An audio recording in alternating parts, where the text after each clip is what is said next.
Again, thanks so much for joining us. I'm Tanya O'Rourke. And I'm Craig McKee. You can find the results from tonight's races across the tri-state crawling at the bottom of your screen right now. Our top story tonight, the Kentucky governor's race. Right now, the Associated Press says this race is too close to call. You see the numbers on your screen right now. That's 100% of the precincts reporting.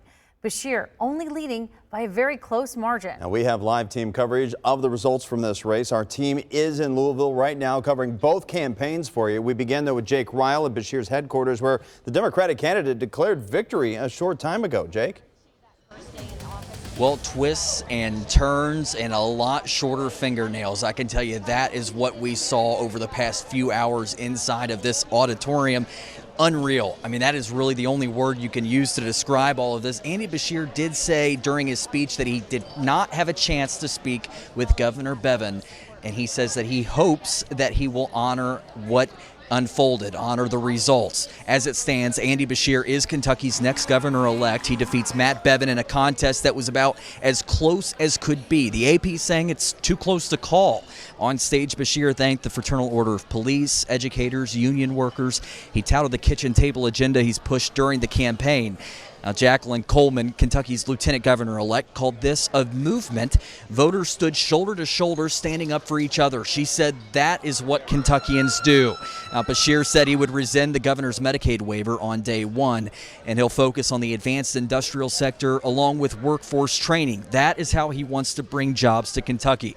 He also brought up pensions, of course, but he says the main priority is public education. As for tonight, Beshear is going to be celebrating, but he says there's more work to be done tomorrow. After tonight, this election is over. After tonight, we move forward with every other Kentucky citizen as Team Kentucky.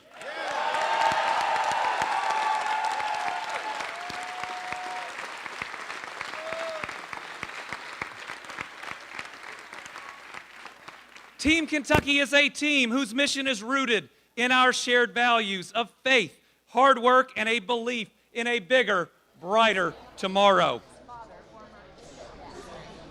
The confetti, the balloons just behind us here, it certainly felt like a celebration, but this could be very, very far from over. The AP once again saying it is too close to call. For now, reporting live in Louisville, Jake Ryle, 9 on your side. All right, Jake, thank you very much. Well, despite those numbers in Beshear's favor, Governor Matt Bevin again is not conceding this race just yet. He did address his supporters within the last hour as well. And 9 on your side's Evan Millward is joining us live from Bevin's headquarters. Bevin, he's not stepping down, at least not right now. No, Bevin telling his supporters here just about an hour ago that there were what he called irregularities in voting. What that means, I don't know just yet.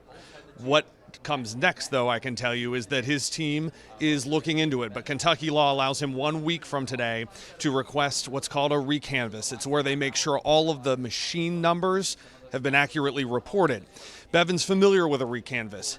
His primary win for governor in 2015 was confirmed by one. He won that by 83 votes. We're talking about thousands of votes tonight.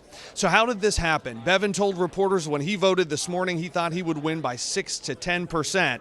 The polls have said it has been neck and neck for weeks, but those same polls were wrong when he won by 9% in 2015.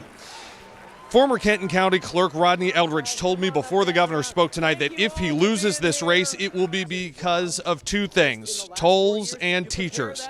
And look at what happened tonight in northern Kentucky. Voter turnout is up, and Kenton and Campbell counties turned blue, voting for Andy Beshear.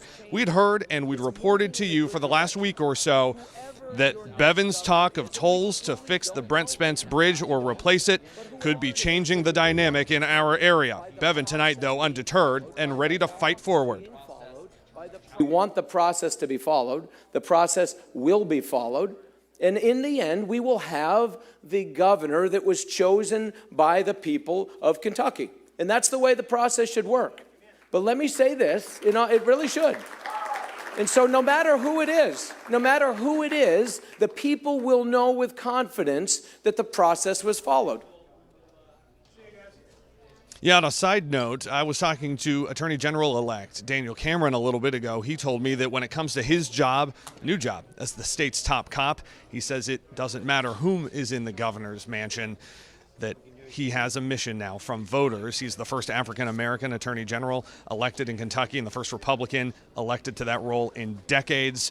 This race, though, for governor is one we will have to follow now for days. We're live in Louisville tonight. I'm Evan Millward, 9 on your side.